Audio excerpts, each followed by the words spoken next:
Pickaxe. Hello, and welcome back to the Chance and Cows podcast, Season 3! It's here! Finally!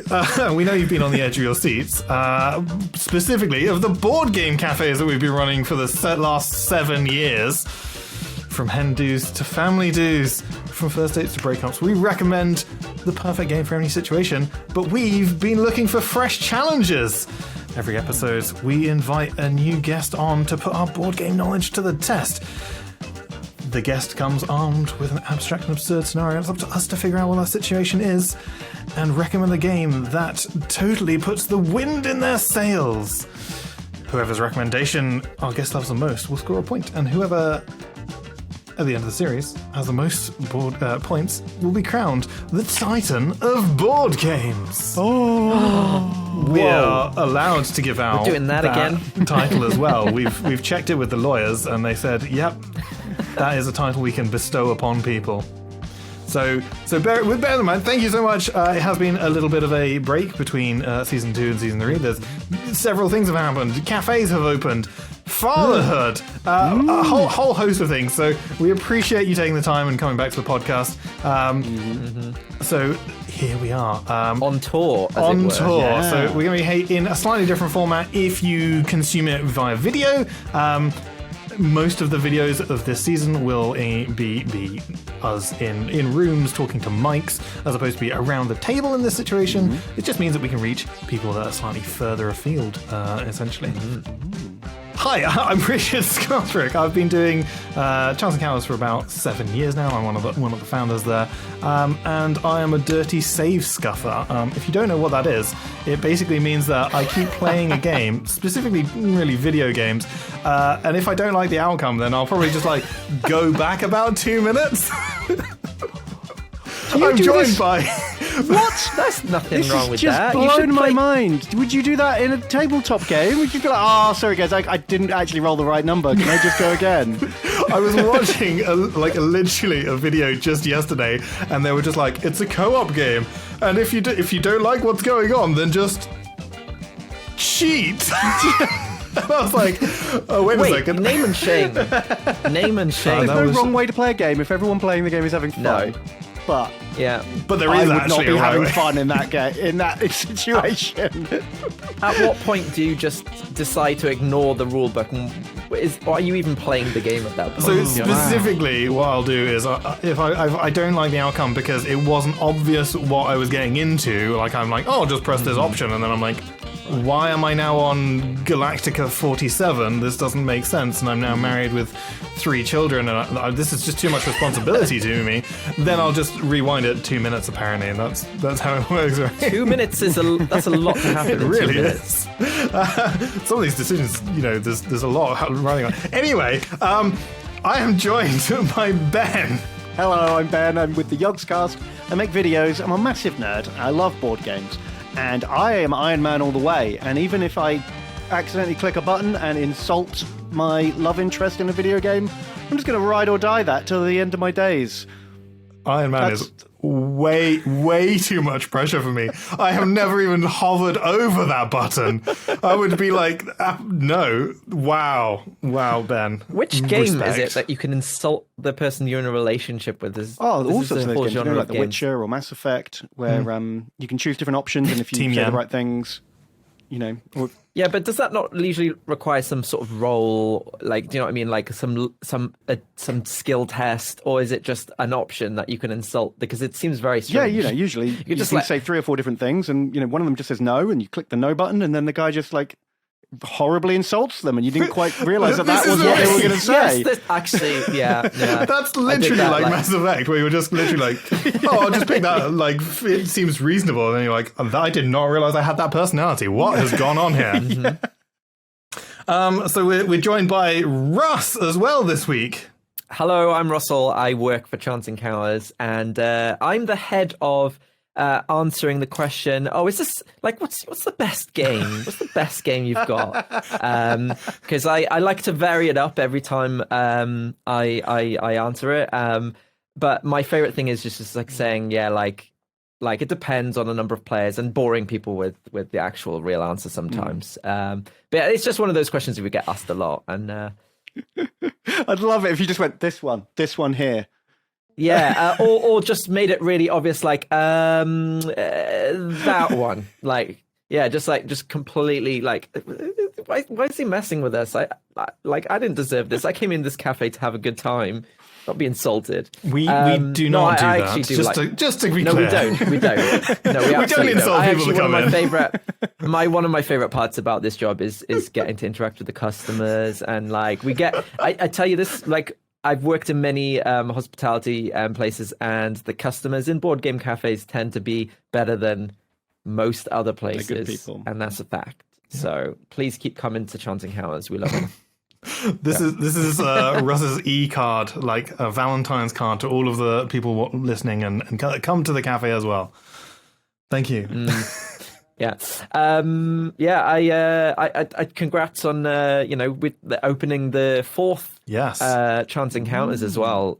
Big location. We've iterated over it. We think it's one of our best cafes yet. If you live or are visiting the Bristol, UK area, consider checking out. It's pretty dope. Pretty cool. But enough about me and Chance Encounters. That's not what we're here for the podcast. What we're here is for Jamey Stegmaier. So let's get that guy in. Woo! Thank you so much for coming on, Jamey Stegmaier of Stonemaier Games. It's much appreciated. I'm happy to be here today. Yeah, good to see you all. Yeah. Wow. I say it's a pleasure to meet you. My wife and I have played so many games of Wingspan that we filled up the little scorebook that the game comes with. Oh, really? We need to get another one. So thank you for that. It's been a while. Like double-sided, because it's got room for more than 2 players on there. Yeah, double-sided. Oh, wow. Okay. Yeah, but that's a lot of games. Oh, That's a lot of impressive. games. So big fan. I don't think I've played any game that many times.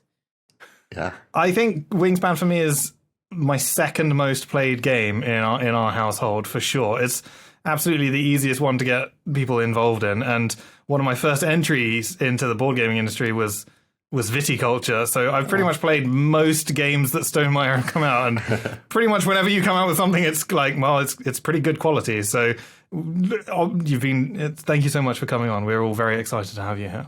I think I'm honored to hear that. Yeah. So you've come armed with a scenario that you would like for us to recommend you games for. Would you like to tell us a little bit about that? Yeah, so the scenario I thought of is if you 3 had the opportunity to solve all of the world's problems by having a grand tournament of gaming with one specific game, and I think you've chosen an existing game. So in this case, a game that already exists. You choose a game, and there's a grand tournament of this one game. Multiple players can participate, so it's not necessarily head-to-head. It could be, but doesn't have to be. And I said that language dependence is okay. So we'll assume that everyone has a way to see all the text on the games that you choose, if there is text in their language. And so the idea of this is kind of like Hunger Games, but without the death. It's a more peaceful way to entertain the masses and keep people happy and solve all the world's problems with one grand tournament. I'm very curious to hear your answers. Yeah. So you mentioned Hunger Games and then one grand tournament. For people who've read or watched Hunger Games, there's several Hunger Games. They're an annual event. Is this something that is for a spectator once a year, or is this we literally solve everybody's problems, present and future, with this one tournament? Throw down Bill and Ted style. That's a good question. I lean towards picking it as an annual event. So it's it does provide entertainment, and maybe part of the entertainment factor, like with the Hunger Games, is part of the solution. People, focus on this entertaining thing instead of fighting wars and all the terrible things that countries do to each other, that we do to each other all the time. So this game somehow is taken seriously. So like the winner of it is taken seriously. It does matter, but also the process, the entertaining factor, the spectacle of it also matters, or could matter. Wow. I've never considered like board gaming as a spectator sport. I mean, it kind of have, because we've made videos on some games. So like obviously some games make better videos than others because they're more visually easy to read at a glance, as opposed to like a more complicated game that you have to explain to someone what the board state is. But as a mass appeal esports kind of like vibe, stadiums of people cheering on as the whole world holds its breath for the grand final of XXX. This is very clearly very far in the future, right? If that is the case, we're not there yet. We could get there, but we're not there yet. I kind of just like, this is such a fascinating scenario. Like, I kind of want to delve into how the world got this way, but I know like we're limited on time, so I don't want to like drill down, and that's not really going to help me understand the game. That is a rabbit hole I'm excited to go down. So like, what's like? You said there's a representative from each country. Does that imply that people's backgrounds and culture and stuff they should be sort of like apparent how that will help them in the game, or is not really relevant? That's an interesting question. Yeah, because in the Hunger Games, it matters a little bit, I guess. There's like the area of the Hunger Games where some people are good at fishing, and so you have a little fishing advantage there. I don't know if that would apply as much here, although people do solve problems in different ways across the world, so that might have an impact on it. Problem solving, okay.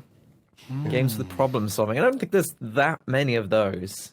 Well, I mean, from an games are a problem-solving situation. Okay, I see what you mean. Yeah, I think from like from education perspective, you've got how the West typically teaches, which is like trying to methods, and then you've got several different methods, see which one sticks, and then there's some others where it's like you have to just literally memorize the times tables, and it's not necessarily the method; it's just an instant recall because you've done it repetitively. So I guess those kinds of things could fall into it. Whether or not this has a direct relation to it, I don't know. There's also how each country might choose the person. Like in the Hunger Games, I think they choose it just the same way. They randomly draw two people, but it could be a country could have a mini tournament to decide the person or the person. So that could be part of it too. Sorry, Ben, were you going to say something there? I've forgotten already. But now suddenly I've got Eurovision Song Contest in my brain, and I'm imagining this is the Eurovision board game contest, where every country is like selecting its own through its own methods. And some countries are better at selecting than others, for sure. The UK always gets 0 points, regardless. Oh no, if it's political, oh no.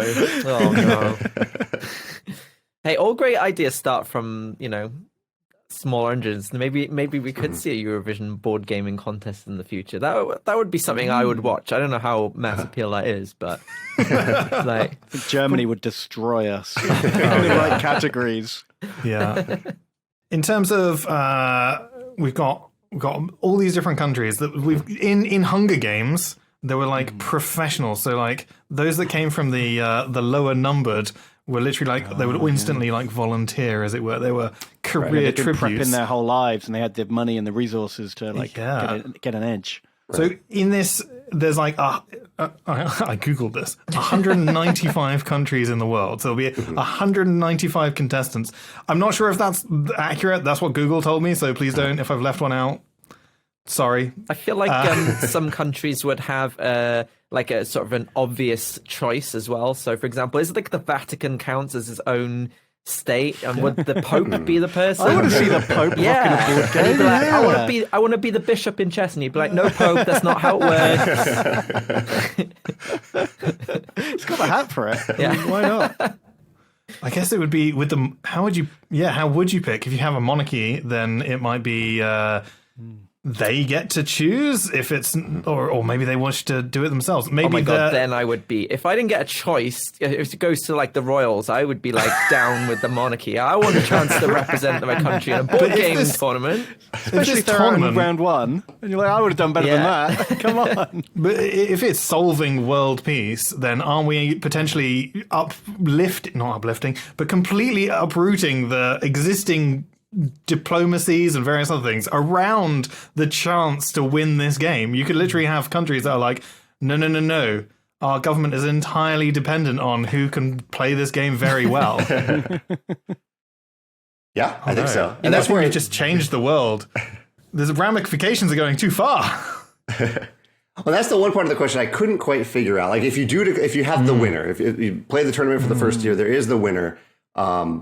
What exactly that means for world peace, I couldn't quite get there, because it's a big jump in logic. And if you have someone rule, are they ruling the world? What does that really mean? Yeah. I think the nicest version of it is to imagine a Bill and Ted scenario where, I don't know if you're familiar with the old 90s movie Bill and Ted. They make such excellent music that the world just unifies and everyone stops arguing and is excellent to each other. So I'm feeling like it's such a unifying thing that everyone loves watching this stuff so much. It's like tribalism ends because everyone is united in this game. This is the game we all watch, we all enjoy, and it just everyone puts aside their differences and are excellent to each other. It doesn't matter who wins. The feeling all that that matters get... is the game, and that the game is played. Have you ever been in a situation where you and a friend are trying to pick a game and nobody can even agree on the game that they're playing? Though I feel like it's a huge leap to assume we can get world peace out of this, but I like the idea. The game's already picked. Yeah. I think I assume what happens is everyone is just gets the same feeling of when they've come back from holiday or something, that they're just like at peace for a full year, and then it's slowly the tensions are building up, and then we're playing the game again. Time to crack out the game again. Yeah. I think the first thing that comes to mind is that, which is probably wrong, but it's just how my brain works, is that this game, it can't have a heavy element of predeterminism in it. It can't be something where people can just affect it, because if everyone's trying to win and it's that big a deal, all the greatest minds of the world are going to be put to this to work out how to solve this game and how to be the best and how to win. So there has to be a fair amount of randomness, or it will just get solved and then we'll have to pick a new game and the world will descend into a post-apocalyptic chaos as no one can agree which game replaces it. Following on from that, it could be a game with which you can release new content for every year to sort of mix it up. Oh, balance patches. Yeah.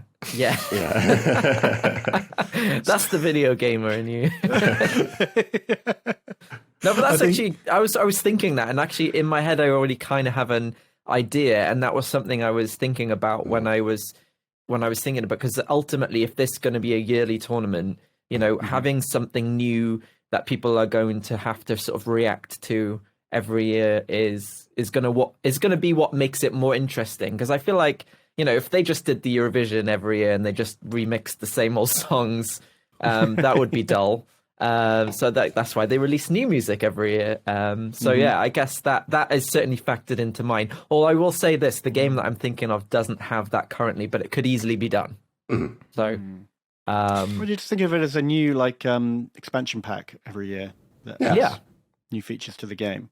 Like Arkham Horror, the card game, which seems to release every couple of weeks. A new pack every couple of weeks. Games. Can you imagine how, this is Wingspan, but there's 25 different expansions on, and we fixed that thing from the 4th expansion that came in, and... Elizabeth's going to be hard work all year. Instantly, my mind goes to the TV show that we have in the UK that's called Takeshi's Castle, which is just like a player elimination, a bit more closely attuned to the game. Fall Guys. Fall Guys. Oh God, Fallout Guys. Yeah, or that's Squid Game, but less deadly. Yeah. They actually do have a Squid Game. Board game now. All right, Squid Game, the board game. Yeah, they do. I've not seen that. I saw a preview of it. It looked interesting. I just haven't managed to actually get it to the table yet. Yeah, I think it was there. I think I saw it at the same time as you. It was at last year's. They wouldn't let us know anything about the game though. Secretive, which kind of, maybe it was thematic. Maybe they weren't purposely doing it because it's like the TV show. Yeah, they did actually have one of those. I'm trying to think what else. Okay. So, how about yourself? What kind of board gaming preferences do you have? What are some of your favorite mechanics or themes or styles that sort of always get your attention? I generally gravitate towards medium weight Euro games. I love worker placement. I love engine building. I like progression in games. But I also I like some push your luck in the games too, or a little bit of randomness or variability, and specifically push your luck. So like Quacks of Quedlinburg is one of my favorite games because I think you have a lot of agency over which things you put in your bag, and you have agency over how fast you're going to pull things out of the bag and what you're going to pull out. But there is also that luck element to it. And it has a nice catch-up mechanism, too, I think. Debatably nice. I enjoy it. Yeah, not enough games have a catch-up mechanism. And if you're playing like a 3-hour board game, it can be disheartening to know that you're behind from 30 minutes in. It's going to be rough ride for the next 2 hours. It's like Splotter Games' whole thing, isn't it? Yeah. You mess up on turn 1 and that's it. You're out of the game. Like, but you have to continue to play for the next 3 hours. Yeah, when you talk about deterministic games, there's Food Chain Magnate, which is by Splotter Games, and that is crazy at the levels at which you can crunch numbers on that and work out like the ultimate strategies, because there is no luck. Yeah. And are you so in this scenario, you, Jamie, are you picking the game, or are you just trying to figure out which game is best? Because that'd be kind of interesting, because you do have like vast credibility in this industry, so it's not unheard of that you could be recruited to pick the actual game. And the reason I'm asking that is because are we trying to cater towards your tastes here? Okay. I mean, for the sake of this question, yes, I guess I'm the one. Yeah, but for if this were a real life scenario, no, I don't think I'm equipped at all to handle. Who is though? Who is if not someone who's yeah. made many board games? Rainer Knizia, obviously, have to be up there, right? Yeah, Yeah. that would be a much better answer than me, I think. Especially since like my company and me personally, I'm not known as being someone who is great at asymmetrical balance. Some of our asymmetrical games like Tapestry and Scythe have a few balance issues if you know the game really well. And so in a tournament like this, where the stakes are so high and people are, like you said, countries are probably trying to master this game, if there is any asymmetry, I think my reputation precedes me in that case and would not work out. So I think, yeah, Rainer would be much better equipped to be the selector.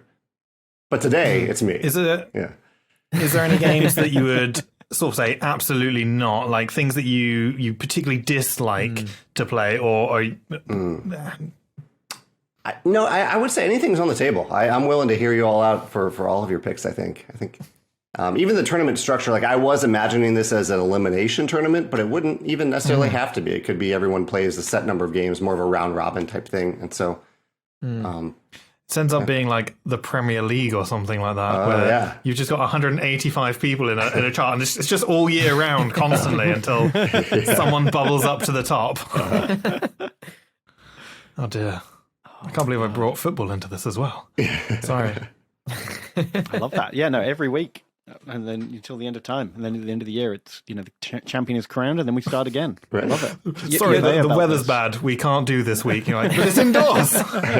You're direct quoting from one of my favourite Mitchell and Webb sketches, like the British comedy duo that do a really good spoof of football and why it's just like constant. Like, it doesn't really matter at the end of the day, because it's just, you're the winner this year, but it doesn't even matter from like a couple of months later. Just more football. Yeah. All day, every day, constantly for the end of time. That is such a great sketch that I'd highly recommend checking out. I need to find I'm definitely happy with my pick. I'm ready to go if anyone else is, but Ben. Yeah, I'm looking for inspiration on the shelf. I have an interesting one. It might be good. So I'm thinking, to an extent, it might be that one year we try one game, and then it might be a different game, or as you've already talked about, expansions or DLCs essentially that come in, and we can always adjust as we try and get closer and closer to world peace. So I think mine will be very interesting for 1 year's worth of competition. Right. We'll see. The inaugural championship. We'll see how the rest of it goes. Should we go with it? Yeah. It could even be like the winner of the previous year chooses the game for the next year, the country that won. But yeah, I'm very curious to hear your picks. That would be You're appealing to the gamer in me when you say things like that. Do you want to jump in and make your pitches? Yeah, sure. Okay, so thinking like tournament friendly, and there is actually a game which is, I like to call it a team management game, and it's called Challengers. It came out last year. It's a head-to-head game with sort of like a set. It's hard to describe. The game is like the team management game, because ultimately each round you're going to be drafting some cards, and you're going to be adding these cards, which have just a number and sometimes an effect, and also like a type. So, for example, that might be a city card or a ghost card or like a silly card. And you're going to be drafting these people into your team. And every round, you're going to be facing off against one other opponent. Now, the cool thing about this game is it does allow for 2 to 8 players, but it generally works best in sort of even pairing. So you could be like 2, 4, 6, 8 people. And you're going to be pairing off. And the way the game works is you're going to reveal the first card. The first player is going to reveal a card. It'll have a number on it, let's say 2. The next player is going to keep revealing cards from their deck until they've equaled your total or beat it. And then their cards kind of like shuffle together. And now the top card on there is the one that the opponent's now trying to beat by revealing cards from their deck. And you keep going until either you filled up all of the spaces on your bench, which you'll do after you have to like get rid of cards because you've been beaten. You have to find spaces for them on the bench, and there's only limited space, and only like exactly the same cards can share the same space. And so you'll keep going until either that happens or a player is run out of cards in their deck. What's cool about this game that's kind of different to other sort of games is the game isn't itself the playing of the cards, because that kind of almost happens automatically. Some of the effects might let you have a choice in the game, like choose to discard something or whatever. But the game is about the team management. It's who you keep. And after you've finished a round, you can get rid of any cards in your deck. You can get rid of all cards but one, which is a silly idea, but you can do that. So it's really about the sort of like who you keep and who you recruit. And the game cards can get stronger as the game goes on, because you've got like an A level deck of cards and then a B and then a C. And the C ones tend to have higher values and bigger powers. But is it too late to draft them in? Because that will take up a whole space on your bench. So you really got to find the synergy between it. And as I mentioned earlier on, the idea of having like decks that you could bring out every year, like, oh, suddenly we've got a new set in that we bring in just for this year, or maybe cards that sit in the current sets. And it's got a really bright, colourful vibe. It takes place over like 7 rounds. And I think it's really got that tournament vibe. It's the only game I've seen that comes close to having like a head-to-head tournament vibe to it. So when this suggestion came up, I was like, this scenario came up, I was like, this is the perfect one. So that's my pitch, Challenges by Z-Man Games. That sounds really good. What was that called again? Challenges. Yeah, I was looking at it on Board Game View while you were talking about it, and yeah, I really want to play this game now that you've mentioned it, and I can see it being a great fit for this tournament. Got my fingers crossed. Wow. Okay. Strong start. Okay. I guess I will go next. I kind of went a slightly different way. I was thinking, evidently, if we're going to have some form of maybe knockout tournament, there's lots of people going on, something that's a bit spectatory. I would like to pitch Kabuto Sumo. So Kabuto Sumo is a game where it's like all takes place on a tree trunk, essentially, and you've got different solid wood pieces, and they all kind of are set upon this trunk. And the idea is you're trying to, on your turn, slide a piece onto the trunk that's a bit like a coin pushing machine, essentially, and you're trying to knock some of these pieces out. And the idea is that you've got your little bugs that are on there, or your little bug, and they have a bug, and you're trying to slowly push it over and eliminate them from the tree trunk. So it's a bit like sumo wrestling mixed with a coin pushing game, which sounds very strange, but it really, really works. It's delightful to watch, so it's a great spectator sport. It's not fast-paced, depending on how strategic you wish to be. You've got to, analyze those physics going on. And some of those bugs also have some signature moves, so there's lots of opportunities to change things up, depending on which bugs you go with. Maybe one person will get known for like a particular signature move. We've got advanced levels on that. And you can also do multiple people. So you can do it as a duel, 1v1, or you can go up to sort of 4 players, as it were. It's really, bring out really new bugs colorful. Every year as well. So, Could bring out new bugs every year as well. exactly. Infinitely DLC, but expansionable. So have you heard of that one before? Yeah, I had this game on my shelf. Yeah, I've played it a couple times. Oh, wow. And it's okay. very interesting that it's like the slowest dexterity game that you'll ever play, because you're so slowly pushing the tokens out and watching your plan unfold or unravel either way. And it's an interesting pick here, because I'm sure that you could improve your skills at this game, but there is still like any dexterity game, I think in the moment anything can happen. And there's a fairly level playing field, I think, for Kabuto Sumo. Yeah. Imagine with that amount of tension as well, like you'd have to be a cool cupcake. Yeah. That's obviously the way in which they say it, to be able to play exactly as you intended. Yeah.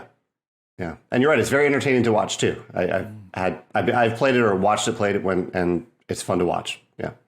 Excellent. Great picks. Ben, how are you doing? Yeah, I'm going to go with a game I played recently that you might have heard of.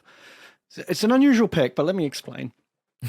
So it's the War of the Ring card game by Ares Games, which is based on Lord of the Rings, and it's either a 2-player or a 2v2 team game, and it's done entirely with cards. It takes about an hour and a half to 2 hours, and the interesting mechanic about it is it's a deck deconstructing game.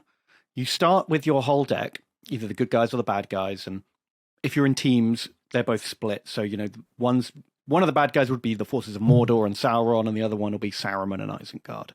So they've got to work together, or if you're playing on your own, use them all together. And every time you play cards, you don't have to pay any resources.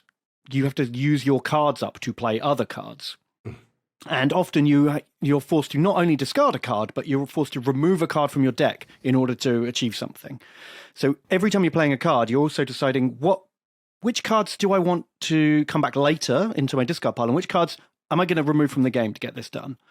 And obviously different cards are good at different times of the game. So you might find yourself that you've got a whole bunch of cards that you want late in the game. You've got them early, so you want to chuck those away and get them back later. But for the really powerful effects, you have to permanently remove cards, which is a really tough decision to make because something's got to go and it's all good at different times. And the main reason I'm suggesting it is not only is it a refreshing take on the deck building genre, where you're building up your deck. This time, your deck's getting thinner and thinner. Every time you're shuffling it, you've got less cards in it, so you're getting the same cards again and again as you get to the very end. And you really feel like you're running out of fuel, and you're really starting to regret or be happy with some of the decisions you made earlier in the game, where you're like, oh, thank God I didn't burn this card, and I'm just getting it every 2 turns because it's what I need right now. But also, I want to live in the world where Lord of the Rings has saved humanity, and people in the millions are chanting at their screens, going, "No, don't play the Gandalf now! What are you doing?" Everyone cheering when the ring gets thrown into Mount Doom. Exactly. What a beautiful utopian future we could create. In an equally silly stakes, my game has like a giant rubber duck in it. So I like the idea of rubber duck. Do you imagine this being played head-to-head in the tournament, or the team version, or the partner version? I think it's actually, I've only played it head-to-head. I've played it in the 2-player version, but I can imagine that the team version is better. It's clearly designed for that team thing where you're meant to be like helping your ally out. Certain cards aren't particularly useful for you, but I can see why they would be useful in a team game. So that feels like the optimal way to play it. And then you could have, you could even get countries to team up.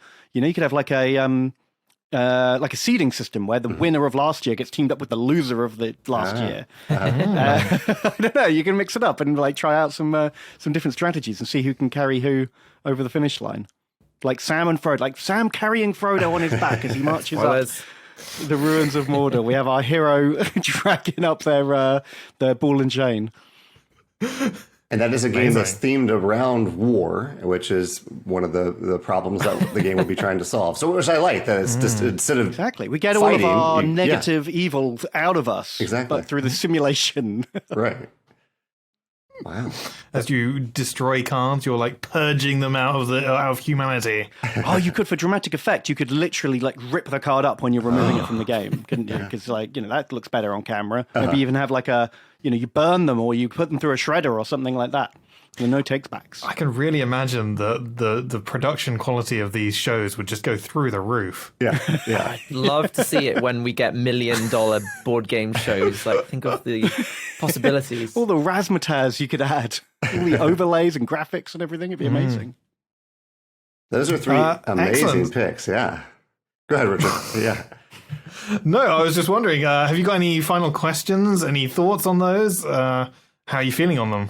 Well, I'll say this. So at the moment, I'm giving the edge to War of the Ring, and not even for the reason that Ben mentioned. I think Ben mentioned some great reasons, but the partner team element of it, I think, is really interesting for a format like this, because you are kind of forcing countries to cooperate who normally may not cooperate, to partner up temporarily and try to win the game, which I think is a great thing for people to do if they aren't getting along.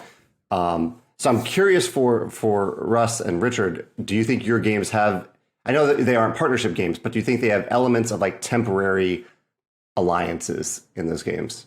I'll let you say if you think it does or not. Challenges. I don't know challenges at all. What do you think? I've only played Kabuto Sumo.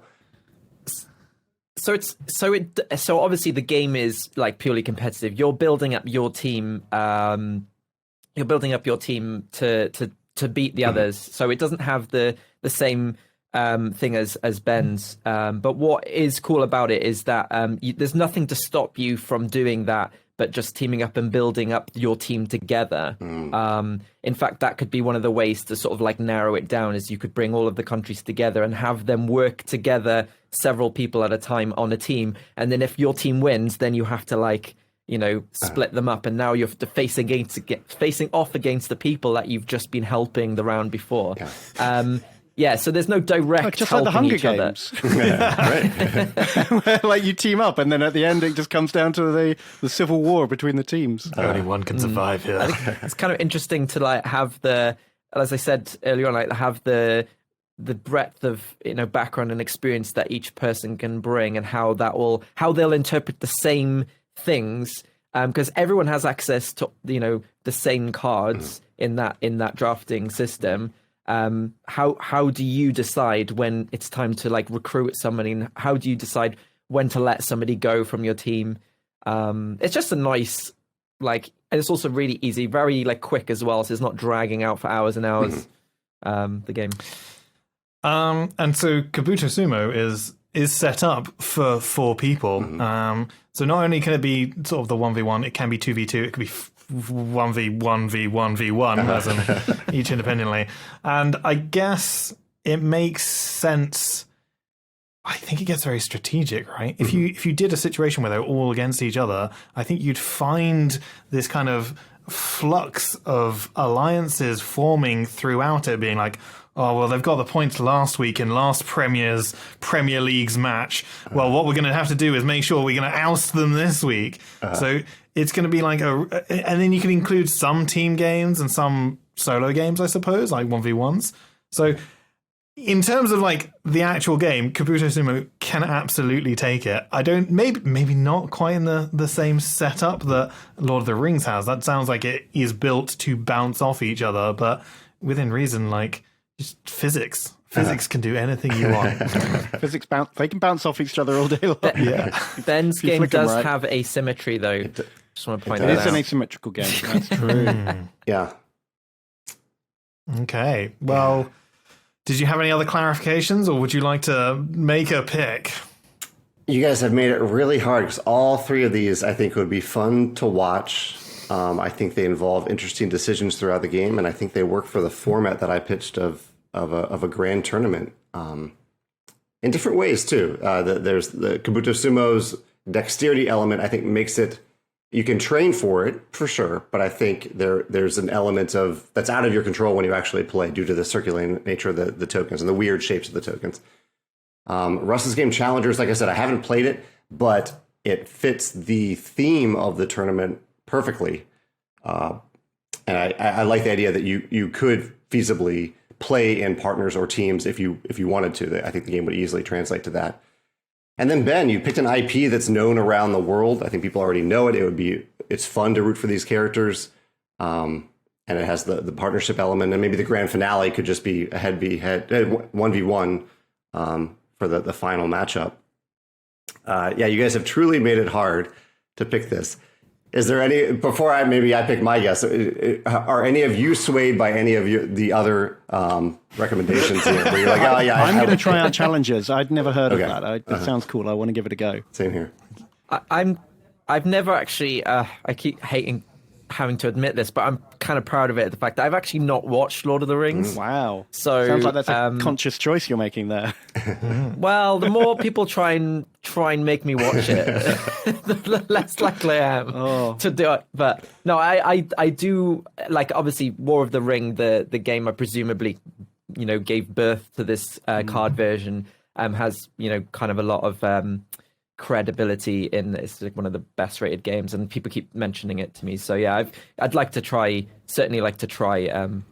Ben's game and Richard's as well, because I do like a quirky dexterity game as well. I think it's one of those things that without playing anything immediately, we're not going to be able to. We just kind of have to go on best guesses at the moment, and then I think we've just got a bunch of games that we're going to go off and play in the next couple of weeks. Yeah. All right, so.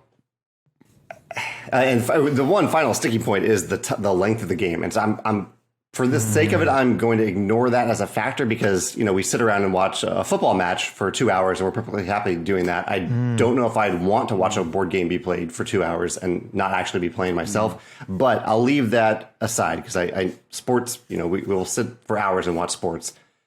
So I'm going to let a personal preference element decide this, because you all picked amazing picks, amazing games. What you don't know is that I traveled to New Zealand in 2019 specifically to do Lord of the Rings stuff, because I love Lord of the Rings. Oh, no. I went to Hobbiton, I went to many of the filming locations, and I love the idea of the world embracing something like that and cheering for Frodo and whatnot. So, Ben, I'm going to give the edge to you today and go with Lord of the Ring, the card game. Well done, Ben. Amazing. Well done. Congrats. Thank you. I think it was a worthy pick for sure. Be called Piece of the Ring now. Yeah. I suppose so. That's this specific tournament version only, in premium sleeves. Right. Only one you can get. No, excellent. Well, thank you so much for coming on the podcast, Jamey. It's been a delight to have you. Where can people find you? What exciting things have you got on? Yeah, thank you so much for taking the question seriously. I think that made the conversation all the more fun. I can be found on Stonemaier Games. All my stuff is on StoneMaierGames.com if you want to follow me on Instagram or follow my game design YouTube channel. And our latest product is, or will be, Expeditions. We're currently finishing up production, and it will start to ship to pre-order customers in July, which isn't far away, just 2 months now. So yeah, we're coming up on that very soon. So no pressure on that. No pressure at all, yeah. Amazing. Well, thank you for taking time out of your busy schedule for coming on. Ben, where can people find our podcast? So, if you've been enjoying this, please make sure you subscribe on the YouTube channel, or you sign up to wherever you get your podcasts and leave us a 5-star review. It really helps other people find the podcast. We'll see you next time. Bye. Goodbye. Bye.